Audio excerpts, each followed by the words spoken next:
বন্ধুরা, শুভ বিবাহ ধারাবাহিকের আজকের এপিসোডে দেখানো হয়েছে তেজের ঠাম্মি দিদি সকলে মিলে ইমন আর ইমনের মাকে প্রচণ্ড অপমান করে।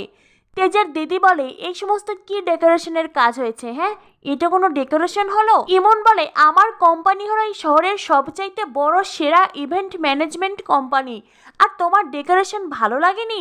জ্যোৎস্না বলে, না গো, একদমই ভালো লাগেনি। এর চাইতে তো সৌমিকের শ্বশুর বাড়িতে ডেকোরেশনটা অনেক ভালো ছিল। ঠাম্মি বলেন, আর সেই ডেকোরেশন করেছিল আমার হবু নাত বউ সুধা। এই কথা শুনে ইমন আরো বেশি রেগে যায়। তেজ তখন নিজের পকেট থেকে এক গাদা টাকা বের করে ইমনকে বলে, এই নাও, যদিও ডেকোরেশন আমার খুব একটা পছন্দ হয়নি, তারপরেও তোমাকে বকশিস দিলাম।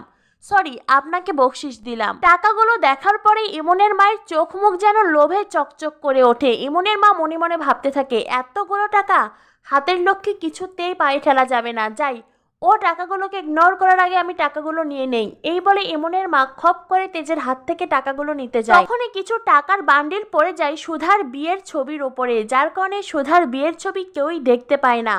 ঠাম্মি তখন ইমনকে বলে, লক্ষ্মীকে সম্মান করতেও জানো না। অবশ্য তোমার মতন অলক্ষ্মী চঞ্চলা কি করে লক্ষ্মীকে সম্মান দিতে জানবে? লক্ষ্মীকে কি করে সম্মান দিতে হয় সেটা তো জানে আমার হবু নাতবউ সুধা। সে যেমন রূপে লক্ষ্মী, গুণে সরস্বতী। এরপরে ঠাম্মি তেজিকে বলে, চলো দাদু ভাই, আমার হবু নাতবউকে কনের সাথে দেখার জন্য আমার মনটা বেশ উতলা হয়ে আছে, চলো মণ্ডপের দিকে চলো। এরপরে সকলেই মণ্ডপের দিকে চলে যায়। ইমন তখন পিছন থেকে ডেকে তেজকে বলে, তেজ, তোমার ঠাম্মি তো তোমার জন্য নিখুঁত, নিষ্কলঙ্ক, নিষ্পাপ মেয়ে খুঁজছিল, তাই না? তেজ বলে, হ্যাঁ, আর ঠাম্মি আমার জন্য সেরকমই একজন মেয়েকে ঠিক করেছে। ঠাম্মি বলেন, এই শহরের সবচাইতে সেরা মেয়ে সুধা, সেই এখন আমার নাত বউ হবে।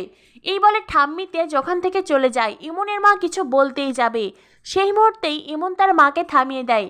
ইমনের মা বলে, এতগুলো কথা শুনিয়ে গেল আর আমি চুপ থাকবো? ইমন বলে, চুপ করো মা, চুপ করো, সঠিক সময়ের জন্য অপেক্ষা করো। এই যে ছবিটা দেখছো, এই ছবিটা দিয়েই আমি সমস্ত অপমানের বদলা নেব। সুধে আসলে সমস্ত অপমান ওদের ফিরিয়ে দেব। এরপরে দেখা যায় সুধা তার জীবনের চরম সত্যিটা লিখে কেয়াকে বলে, এই চিঠিটা তুই তেজ বাবুকে দিবি। এই কথা শোনার পরে কেয়া বলে, আমার ইচ্ছে করছে না, তারপরেও তোকে না করতে পারবো না, তুই যখন বলেছিস আমি অবশ্যই দেব। এরপরে কেয়া গিয়ে চিঠিটা তেজের হাতে দেয় আর বলে, বিয়ের আগেই সুধা আপনাকে পড়তে বলেছে। তেজ মনে মনে ভাবতে থাকে, কি এমন কথা যেটা সুধা বিয়ের আগে আমাকে বলতে চাই, তাও আবার চিঠির মাধ্যমে। তেজ চিঠি খুলে পড়তেই যাবে, সেই মুহূর্তে সেখানে জ্যোৎস্না আসে। সুধার জেঠি ও জ্যোৎস্না এসে তাড়াতাড়ি তেজিকে মণ্ডপে বসতে বলে, কেননা লগ্ন পেরিয়ে যাচ্ছে। এদিকে কেয়া এসে সুধাকে বলে, আমি চিঠি দিয়েছি, আমার মনে হয় উনি এত সময় চিঠিটা পড়েও নিয়েছে। এই কথা শুনে সুধা যেন বেশ স্বস্তি পেয়ে যায়।